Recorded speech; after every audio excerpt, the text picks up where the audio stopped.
आइए रासायनिक समीकरण के बारे में समझते हैं, उनके प्रकार के बारे में अध्ययन करते हैं। रासायनिक समीकरण रासायनिक अभिक्रियाओं के तत्वों या यौगिकों को संकेत या सूत्र के माध्यम से लिख दिया जाता है तो उसे रासायनिक समीकरण कहते हैं। रासायनिक समीकरण दो प्रकार के होते हैं, balanced chemical equation, balanced chemical equation, हाँ बैलेंस्ड केमिकल इक्वेशन, और दूसरा होता है अनबैलेंस्ड केमिकल इक्वेशन। ये बैलेंस्ड क्या होता है? संतुलित रासायनिक समीकरण और असंतुलित रासायनिक समीकरण। संतुलित रासायनिक समीकरण ऐसा वह रासायनिक समीकरण जिसमें समीकरण के दोनों और प्रत्येक तत्व के परमाणुओं की संख्या समान होती है। हालांकि आपको समझ में नहीं आएगा परिभाषा, आप ये एग्जाम्पल को देखिए, जैसे हाइड्रोजन और क्लोरीन के बीच की अभिक्रिया, जैसे हाइड्रोजन ये है, क्लोरीन ये है, इसके बीच अभिक्रिया तो हाइड्रोजन क्लोराइड बन गया। तो देखिए हम इसी चीज को दोबारा लिख दिए, ठीक है, लिखिए जी, हाँ जी।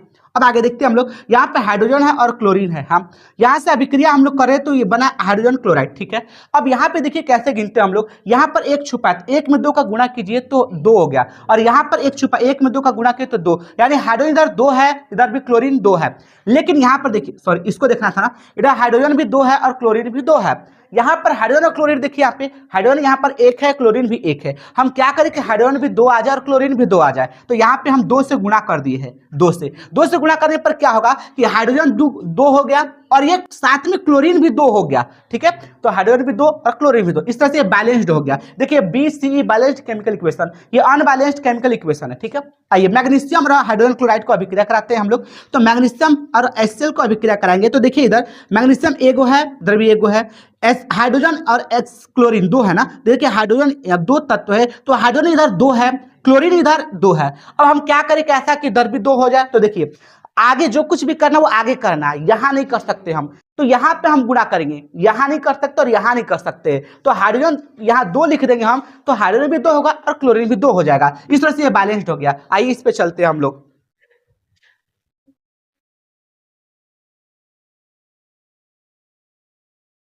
आइए देखते हैं यहाँ पे नाइट्रोजन और हाइड्रोजन के बीच अभिक्रिया कराएंगे। व्हाइट कलर से जो हम कुछ भी लिखे हैं वो आपको क्वेश्चन है, ठीक है, और दूसरा कलर से हम जो लिखेंगे वो उसका सॉल्यूशन है। हाँ तो यहाँ पे हाइड्रोजन और नाइट्रोजन और हाइड्रोजन को अभिक्रिया कराएं तो बनेगा अमोनिया। हाँ तो अमोनिया देखें, यहाँ पे नाइट्रोजन कब है, तो यहाँ पर एक छुपा है, एक में दो का गुणा कीजिए तो दो नाइट्रोजन है।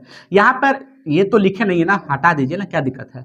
चल यहाँ पे हाइड्रोजन दो है, ठीक है, और ये अमोनिया बना है। तो यहाँ पर नाइट्रोजन देखिए एक ही है, यहाँ पर हाइड्रोजन देखिए तीन है, यहाँ पर एक छुपा है, एक से गुणा तो एक ही होगा ना, एक में तीन तो तीन ही होगा ना, तो हाइड्रोजन तीन और नाइट्रोजन एक है। अब हम करेंगे क्या, तो यहाँ पर ध्यान से देखिए इस चीज को, हम ऐसे कुछ करें कि नाइट्रोजन भी बैलेंस तो हो जाए, क्योंकि यहाँ पे दो है नाइट्रोजन, यहाँ पर एक ही नाइट्रोजन है, और कुछ भी करा तो यही करा, तो हम यहाँ पे दो लिख देंगे। अगर यहाँ पे हम दो लिखते हैं तो देखिए नाइट्रोजन दो हो गया, देखिए इधर भी दो है। अब जहां हम लिखते हैं कुछ भी वहीं देखते हैं कि अगल बगल का सब तत्व तो ठीक है ना, तो गुणा की इस दो का इसमें भी गुणा, इसमें भी गुणा हुआ, तो दो तीन छह, हाइड्रोजन छह हो गया। यहाँ पे हाइड्रोजन दो है, तो अब यहाँ पे क्या करेंगे, तीन से गुणा कर देंगे, ताकि तीन गुना के छह हो जाएगा, ठीक है। तो अब देखिए नेक्स्ट वाला क्वेश्चन, ये आपका क्वेश्चन है, हाँ ये आपका क्वेश्चन है। अब बनाइए इसको, देखते कैसे बनाते हैं ना। यहाँ पे देखिए आयरन का होगा Fe, आयरन ये क्वेश्चन है, हाइड्रोजन ये जल है, आयरन को जल से यानी लोहा को जल से अभिक्रिया कराते हैं तो हम लोग क्या बनता है, Fe3O4, ठीक है, और यहाँ पे हाइड्रोजन बना है, तो हाइड्रोजन गैस बुलबुला। तो अब देखिए ध्यान से, यहाँ पे आयरन कितना है, एक ही है, यहाँ पे आयरन कितना, तीन है, तो हम एक काम करेंगे, यहाँ पे तीन लिख देंगे हम, ताकि तीन आयरन हो जाएगा। हाइड्रोजन कितना है, दो है, यहाँ पे ऑक्सीजन एक है, तो यहाँ पे हाइड्रोजन कितना है, दो, अच्छा है। ऑक्सीजन कितना, चार है। अब हमको देखिए ध्यान से, यहाँ पर ऑक्सीजन चार है, यहाँ पर ऑक्सीजन एक है केवल, ये ऑक्सीजन तो एक ही, यहाँ पर एक है, यहाँ पर एक है, तो एक में तो एक ही आएगा ना। तो एक काम करते हैं, यहाँ पे हम चार लिखते हैं, फोर लिखते हैं। तो देखिए ध्यान से कि ऑक्सीजन ऐसे गुणा तो चार तो हो गया सब चीज, लेकिन अगल बगल का तत्व तो सब ठीक है ना। तो यहाँ पे हाइड्रोजन चार गुना के 8 हो गया, यहाँ पे हाइड्रोजन दो ही है, तो यहाँ पे 4 लिख दीजिए। देखिए अब बैलेंस कीजिए, गिनिए दोनों तरफ, इधर वाला मैटर पहले फरे, इधर वाला, इधर आयरन 3 गो है, इधर आयरन 3 गो, इधर आयरन कितना है, 3 गो है, ठीक है। इधर 4 गुना 8 हाइड्रोजन, इधर 4 गुना 8 हाइड्रोजन है, इधर ऑक्सीजन 4 गो है, तो इधर भी ऑक्सीजन 4 गो, अच्छा बैलेंस्ड हो गया, ठीक है। आइए ये आप करके दिखाइए, ठीक है। CaCO कैल्शियम कार्बोनेट को हम कैल्शियम कार्बोनेट को तोड़े वियोजन अभिक्रिया कराया है, तो कैल्शियम ऑक्साइड और कार्बन डाइऑक्साइड निकला, ठीक है। तो ये क्या कैसे हो गया, तो देखिए ना, कैल्शियम एगो है, इधर भी एगो है, ऑक्सीजन 3 गो है, तो एगो यहाँ का, दो गो यहाँ का, 2 और 1 3, ऑक्सीजन 3 हो गया, ठीक है। और कार्बन कितना है, कार्बन 1 है, तो इधर भी 1 है, यानी बैलेंस्ड है, ये अनबैलेंस्ड नहीं है। बैलेंस है तो क्या समीकरण करना है। अब असंतुलित रासायनिक समीकरण के बारे में, अनबैलेंस्ड केमिकल इक्वेशन वह रासायनिक समीकरण जिसमें समीकरण के दोनों ओर तत्वों के परमाणुओं की संख्या समान न हो, यानी असमान हो, उससे हम लोग अनबैलेंस्ड यानी असंतुलित रासायनिक समीकरण कहते हैं। जैसे ये देखिए जल जल और ऑक्सीजन का अभिक्रिया कराएंगे, सॉरी हाइड्रोजन और ऑक्सीजन की अभिक्रिया कराएंगे तो जल बनेगा, लेकिन बैलेंस नहीं है। कैसे देखिए यहाँ पे हाइड्रोजन 2 है, यहाँ पे ऑक्सीजन 2 है, यहाँ पे हाइड्रोजन 2 ऑक्सीजन 1 है, तो ये अनबैलेंस्ड है। बैलेंस करना नहीं, अनबैलेंस का उदाहरण है। अब ये सब भी अनबैलेंस का ही उदाहरण है। अब चलिए होमवर्क में रहेगा, आपको बना के लिएगा कि इसको बैलेंस करना है, निम्नलिखित को संतुलित करें, लिख लीजिए। आइए क्वेश्चन से हम पिछले में बताए थे आपको स्लाइड में कि असंतुलित को संतुलित कैसे किया जाता है। आइए क्वेश्चन था असंतुलित रासायनिक समीकरण को संतुलित क्यों किया जाता है। तो सिंपल से भाषा में कि द्रव्यमान संरक्षण सिद्धांत को संतुष्ट करने के लिए ये चीज यहाँ पे लिखा है, असंतुलित रासायनिक समीकरण को संतुलित करना आवश्यक होता है ताकि द्रव्यमान संरक्षण सिद्धांत का पालन हो सके या संतुष्ट हो सके। ठीक है, द्रव्यमान संरक्षण का मुद्दा है कि द्रव्यमान संरक्षण का सिद्धांत है क्या, तो पहले इसको लिखना, इसके बाद इसको लिखना। ठीक है, द्रव्यमान संरक्षण का सिद्धांत क्या है। द्रव्यमान संरक्षण का सिद्धांत है कि द्रव्यमान न तो उत्पन्न होता है, नहीं विकास होता है, न बनाया बना सकता, बल्कि न ही उत्पन्न किया जा सकता, नहीं बनाया जा सकता है, वही चीज है, और नहीं इसको विनाश किया जा सकता है, बल्कि इसको हम लोग परिवर्तन कर सकते हैं, यानी बराबर रखना होता है। देखिए यहाँ पे इस नियम के अनुसार किसी भी भौतिक या रासायनिक अभिक्रिया में द्रव्यमान को न तो उत्पन्न किया जा सकता है, न ही नष्ट किया जा सकता है। अर्थात अभिक्रिया के पहले अभिकारक और अभिक्रिया के बाद का जो बनता है उसको प्रोडक्ट कहते हैं, उत्पाद का कुल द्रव्यमान बराबर होता है, इधर भी बराबर इधर भी बराबर होता है। ऐसा भी CO2 का बैलेंस करके हम दिखाए पिछले क्लासेस में। द्रव्यमान संरक्षण का सिद्धांत 1789 में 1789 में एंटोनी लेवोजियर प्रतिपादित किए थे। ठीक है, आइए विभिन्न प्रकार का रासायनिक अभिक्रिया टॉपिक है, इसमें आएगा संयोजन या संश्लेषण अभिक्रिया। क्या संश्लेषण मतलब जोड़ना होता है, संयोजन मतलब भी जोड़ना होता है, कॉम्बिनेशन रिएक्शन, केमिकल रिएक्शन। क्या होता है वो रासायनिक अभिक्रिया जिसमें दो या दो से अधिक तत्व यौगिकों को जोड़ करके एक नए गुण वाले यौगिकों को बनाया जाता है, निर्माण किया जाता है, तो उसे संयोजन अभिक्रिया कहते हैं। तब नए गुण का तत्व नहीं बनेगा, इसमें नए गुण का यौगिक ही बनेगा, क्योंकि तत्व मिलेगा तो यौगिक बनेगा। ऐसे कोयला का दहन, कोयला से तो C और ऑक्सीजन मिलाए तो कार्बन डाइऑक्साइड बनेगा। देखिए कोयला ठोस है, ऑक्सीजन गैस है, बन गया गैस, नए गुण वाला चीज बन गया CO2 गैस, जो हम लोग नाक से छोड़ते हैं। ठीक है, मैग्नीशियम का जलना, मैग्नीशियम रिबन को जलाएंगे, देखेंगे आपको इसमें लगा होगा, मैग्नीशियम रिबन को जब जलाएंगे तो मैग्नीशियम ऑक्साइड बन जाता है, Mg और O2 मिल करके बड़ा यौगिक बन गया MgO, यानी मैग्नीशियम ऑक्साइड। ये बैलेंस नहीं तो बैलेंस करेंगे दो लगा करके। आयरन तथा गंधक के बीच संयुक्त, देखिए आयरन और सल्फर है, इसको अभी आयरन सल्फाइड बनेगा। कली चूना को जल में मिलाइए, कली चूना मतलब बिना बुझा हुआ चूना है, देखिए CaO है, इसमें OH2O मिलाएंगे तो बुझा हुआ चूना बन जाएगा COH। तो नमस्कार, हम स्वागत करते हैं आपके अपने YouTube चैनल ज्ञान सर ऑनलाइन क्लास में। आइए आज हम लोग देखते हैं वियोजन अभिक्रिया। पिछले आप वीडियो में पढ़े संयोजन अभिक्रिया या संश्लेषण अभिक्रिया के बारे में। आइए हम लोग पढ़ते हैं वियोजन या अपघटन अभिक्रिया। वियोजन नाम ही है वियोजित करना, अपघटन नाम ही है अपघटित करना। यहाँ पे डिकम्पोजिशन रिएक्शन होता है, C है ReACtIon, वह रासायनिक अभिक्रिया जिसमें बड़ा यौगिक टूटकर दो या दो से अधिक छोटे छोटे यौगिकों का निर्माण करते हैं। तो मैं कहता है जिनका गुण, किनका गुण, जो छोटे छोटे यौगिक बने हैं उनका गुण मूल यौगिक मतलब जो पहले से थे उनके गुणों से भिन्न होता है, उसे वियोजन अभिक्रिया कहते हैं। तो समझेंगे नया जो बना है यौगिक उसका गुण और मूल यौगिक मतलब जो पहले था उससे अलग अलग हो। जैसे देखिए यहाँ पे संगमरमर पत्थर होता है, ये कैल्शियम ऑक्साइड, ये कार्बन, ये क्या है, ये मूल यौगिक से अलग है। कैसे मूल यौगिक ठोस रूप में होता है और जो नया यौगिक बना वो गैस के रूप में, तो मूल यौगिक से ये कार्बन डाइऑक्साइड क्या अलग है। तो यही बोला। अब देखिए जैसे कैल्शियम कार्बोनेट का अपघटन, कैल्शियम कार्बोनेट का टूटना, अच्छा उदाहरण है CaCO3। ठीक है, ये संगमरमर को तोड़ेंगे तो कैल्शियम ऑक्साइड और कार्बन डाइऑक्साइड में ये ऊपर की ओर मतलब गैस की बुलबुला निकलता है, ये दिखा रहा है। ठीक है, कली चूना भी बोलते हैं CO को और कार्बन डाइऑक्साइड में टूट जाता है। तो इस प्रक्रिया को हम लोग वियोजन अभिक्रिया कहते हैं और एक उदाहरण है। आइए एक और उदाहरण है फेरस सल्फेट का अपघटन। फेरस सल्फेट को जब गर्म किया जाता है, ठीक है, तो ये क्या होता है Fe2O3 फेरिक Fe2O3 ये सॉलिड अवस्था में होता है और SO2 सल्फर डाइऑक्साइड गैस अवस्था में होता है और SO3 सल्फर ट्राइऑक्साइड ये भी गैस अवस्था में होता है। यानी ये फेरस सल्फेट इन चीजों में टूट गया। देखिए ये गैस है, ये क्या सॉलिड है। ये बता रहे हैं ना कि हम मूल यौगिक से अलग है, मूल यौगिक मतलब इससे ये सॉलिड इससे ये अलग है, गैस के रूप में है। तो ये फेरस सल्फेट का टूटना वियोजन अभिक्रिया का उदाहरण। आइए आप देखते हैं हम लोग क्या होता है जब फेरस सल्फेट की क्रिस्टल को गर्म किया। अभी देखे ना कि फेरस सल्फेट टूटता है तो Fe2O3 SO2 में टूटा। लेकिन इसमें कुछ क्वेश्चंस भी आते हैं MCQ कॉम्पिटिशंस के एग्जाम में, 10 क्लास में नहीं आता है। ठीक है, तो क्या होता है जब, लेकिन ये एनसीईआरटी की तथ्य है इसलिए इसको हम पढ़ा रहे हैं कि क्या होता है जब फेरस सल्फेट को गर्म करते हैं। देखिए फेरस सल्फेट को जब हम लोग गर्म करेंगे स्प्लिट लैंप पर तो क्या होगा, ये गर्म का पहचान है। ठीक है, त्रिभुज, क्योंकि हम जानते हैं कि फेरस सल्फेट का रंग, आप जानते कहाँ है, हम बता रहे हैं कि फेरस सल्फेट का रंग हल्का हरा होता है।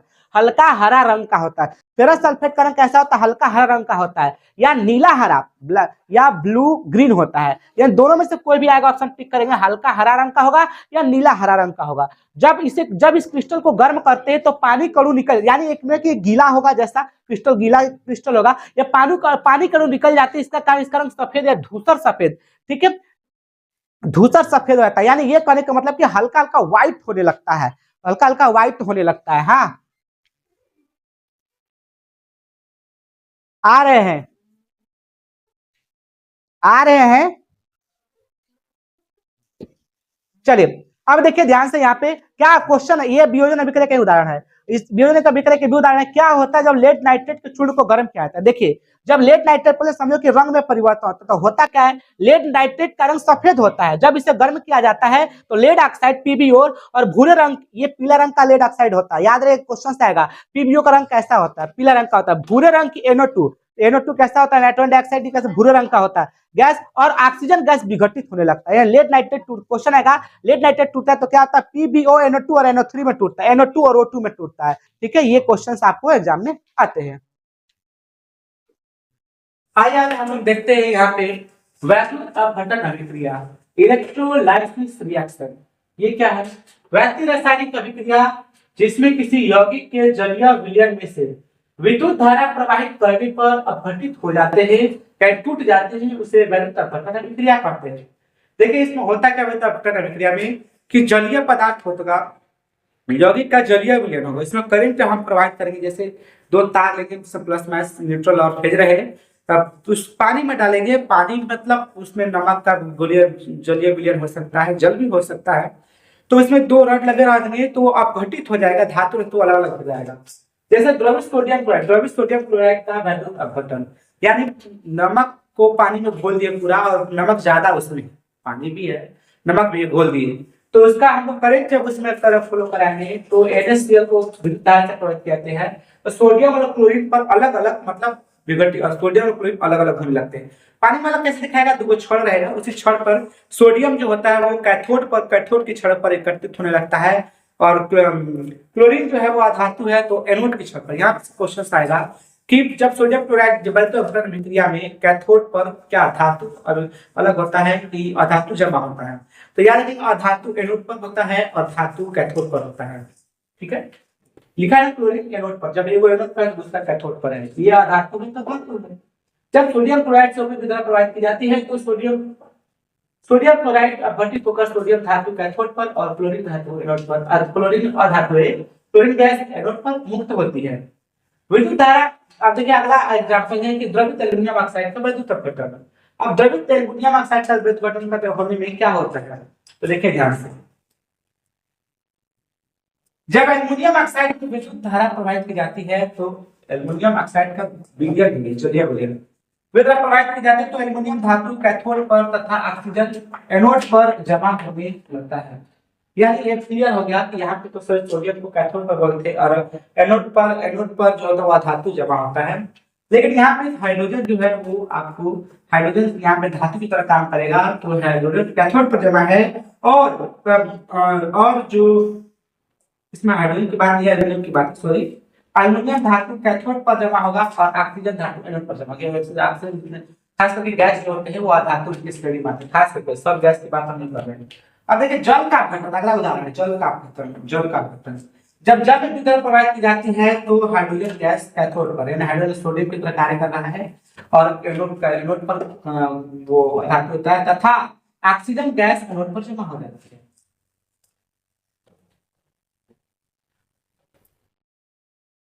यहाँ पर देखेंगे एक जग है, एक पात्र है, उसमें दो छड़ लगे, इलेक्ट्रोड लगा हुआ है, एक इधर इलेक्ट्रोड है, एक इस साइड इलेक्ट्रोड लगा हुआ है। देखिए ये एक जग है, इसमें जल डाला गया, ठीक है, जल का अपघटन में ये इलेक्ट्रोड लगा हुआ है, ये दो इलेक्ट्रोड, एक प्लस पे एक माइनस पे है, बैटरी के, इसको प्लस से जोड़ दिए, इसको माइनस, प्लस वाला प्लस से जोड़ दिए, माइनस वाला माइनस से जोड़ दिए, करंट प्रवाहित होने लगा। इलेक्ट्रोड है, ये छड़ है, दो छड़ है, तो इसमें देखिए हाइड्रोजन का बुलबुला आने लगा, इसमें ऑक्सीजन का बुलबुला आने लगा। हाँ, तो ऐसा कैसे हुआ?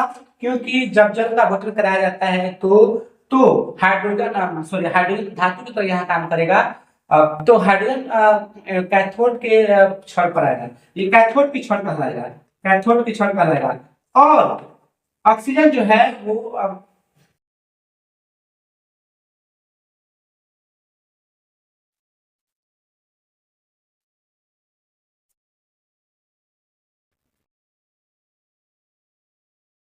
हाइड्रोजन कैथोड पर जमा होगा। हाइड्रोजन कैथोड ये नहीं होगा बल्कि ये होगा, हाइड्रोजन कैथोड पर जमा होगा और ऑक्सीजन जो है वो एनोड पर जमा होगा, एनोड पर जमा होगा। हाँ, एनोड पर जमा होगा। एनोड की याद रखिएगा, एनोड का प्लस वाला होता है, कैथोड का माइनस वाला होता है। अब आइए, ये तो होमवर्क दिया बच्चों को। यानी एकल विस्थापन अभिक्रिया क्या है? Single displacement reaction. वह रासायनिक अभिक्रिया, ये ऑक्सीजन लिखा है, हाइड्रोजन लिखा है। वह रासायनिक अभिक्रिया जिसमें किसी यौगिक में उपस्थित किसी दूसरे परमाणु द्वारा विस्थापित कर दिया जाता है उसे एकल विस्थापन अभिक्रिया कहते हैं।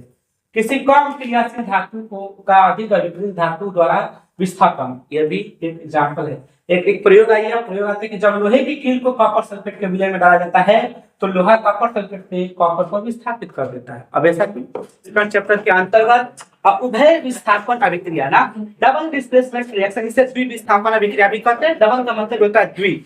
वैसे रासायनिक अभिक्रिया जिसमें यौगिक अपने आयनों का आदान प्रदान करके, आयन मतलब ऋणायन और धन आयन, धनावेश रहे तो धनायन और ऋणावेश रहे तो ऋणायन, अपने आयनों का आदान प्रदान करके नए यौगिक का निर्माण करता है, उससे द्विविस्थापन अभिक्रिया उभय विस्थापन अभिक्रिया कहते हैं। जैसे यहाँ पे एक्स वाई है, स्ट्रक्चर है, ए बी से अभिक्रिया करेंगे तो एक्स और ए के साथ और वाई और पी के साथ अभिक्रिया कर लेगा। अभी यहाँ पे देखते हैं क्वेश्चन है, क्या उदाहरण में क्वेश्चन से क्या होता है जब सिल्वर नाइट्रेट के विलयन में नमक का विलयन डाला जाता है। नमक घोल कर ऊपर से आपको डालना है, ठीक है।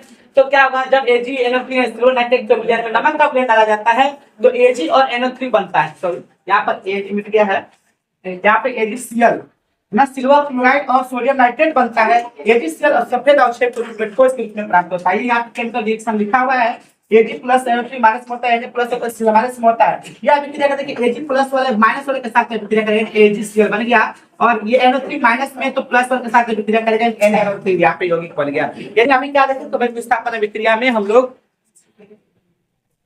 विस्थापन अभिक्रिया में हम लोग आयनों का आदान प्रदान किया जाता है। चलिए यहाँ पे बेरियम क्लोराइड है और सोडियम सल्फेट है, इसका अभिक्रिया करते हैं तो हम लोग देखिए प्लस वाला है, मान के साथ अभिक्रिया करेगा, बेरियम सल्फेट बनेगा और सोडियम क्लोराइड बन जाएगा। यहाँ पे बैलेंस में है, दो लेकर के ये नीचे का मतलब नीचे तली में बैठता है अवक्षेप के रूप में। यहाँ पे आयरन सल्फाइड में H2SO4 जब मिलाते हैं हम लोग तो यहाँ पे देखिए AgSO4 बनेगा और हाइड्रोजन सल्फाइड बनेगा। कॉपर सल्फेट के लिए में H2 से अभिक्रिया कराते हैं तो हाइड्रोजन सल्फेट यानी सल्फ्यूरिक अम्ल बोलते हैं इसको, कॉपर सल्फाइड का विलयन बनता है, कॉपर नीचे तली के रूप में जमा हो जाता है। यहाँ भी वही अभिक्रिया पांचवा रिएक्शन है, आप खुद इसको समझने का प्रयास कीजिए, होमवर्क है तो। चलिए अवक्षेप पर अभिक्रिया कहता है, देखिए प्रिसिपिटेशन रिएक्शन क्या होता है? ऐसी रासायनिक अभिक्रिया जिसमें अवक्षेप के रूप में कुछ पदार्थ बच जाते हैं, प्रतिफल के रूप में, प्रोडक्ट के रूप में कुछ पदार्थ बचते हैं, उससे हम लोग अवक्षेपण अभिक्रिया करते हैं। जैसे अब यहाँ पे नमक में AgNO3, देखिए दोनों के बीच अभिक्रिया, नमक और AgNO3 मतलब सिल्वर नाइट्रेट का अभिक्रिया कराई जाती है तो क्या बनता है? सोडियम, ये वाला इसके साथ अभिक्रिया हो जाएगा तो बन जाएगा सोडियम नाइट्रेट और AgCl यानी सिल्वर क्लोराइड बनेगा। सिल्वर क्लोराइड अवक्षेप रूप में प्राप्त होता है। धन्यवाद।